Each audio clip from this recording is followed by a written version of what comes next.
लालू जी ने जो पाप किया है और तेजस्वी जी जो कर रहे हैं, यह लोग जानते हैं। आरक्षण विरोधी कोई है तो कांग्रेस है, आरजेडी है। पिछड़ों के आरक्षण के घोर विरोधी है, नाटक करते हैं, दिखावा करते हैं वो लोग।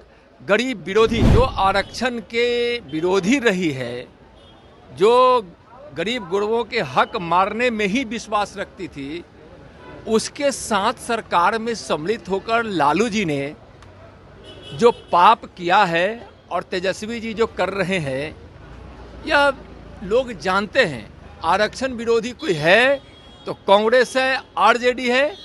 आरक्षण की नीति को आज से ही नहीं, भारतीय जनता पार्टी ने जनसंघ के जमाने से स्वीकार किया था।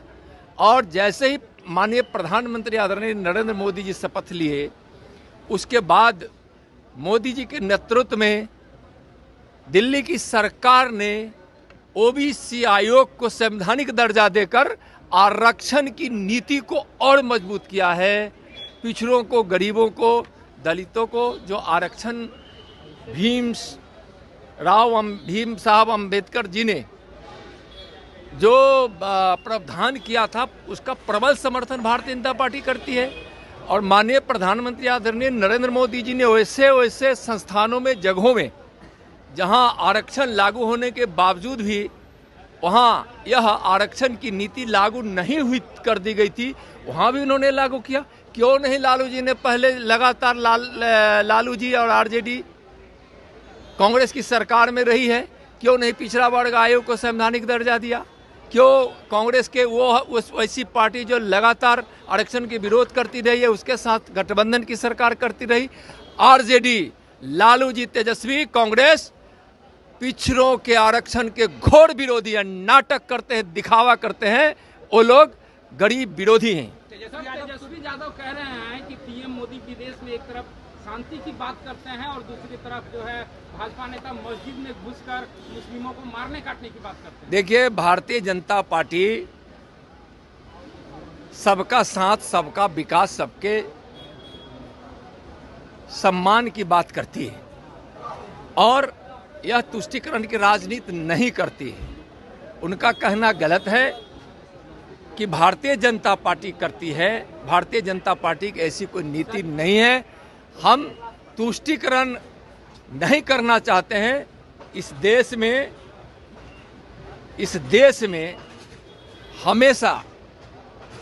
हमेशा इस देश ने स्वीकार किया है कि हम तुष्टीकरण की नीति पर नहीं चल सकते हैं। देशवासी ऐसा मानते हैं, भारतीय जनता पार्टी मानती है।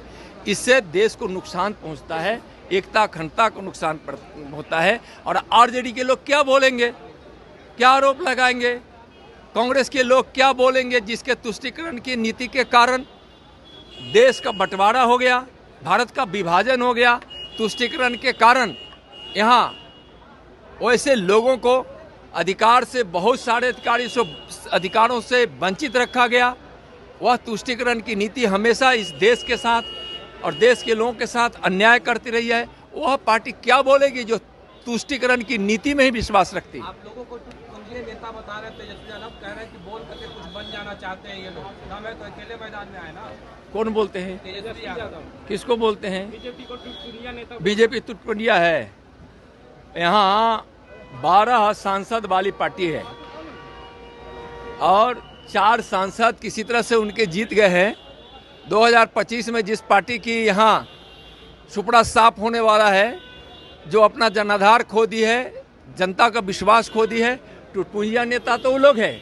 जब मौका मिलता है तो लूट खसोट की धंधा पर उतारू हो जाते, वो लोग क्या बोलेंगे? तेजस्वी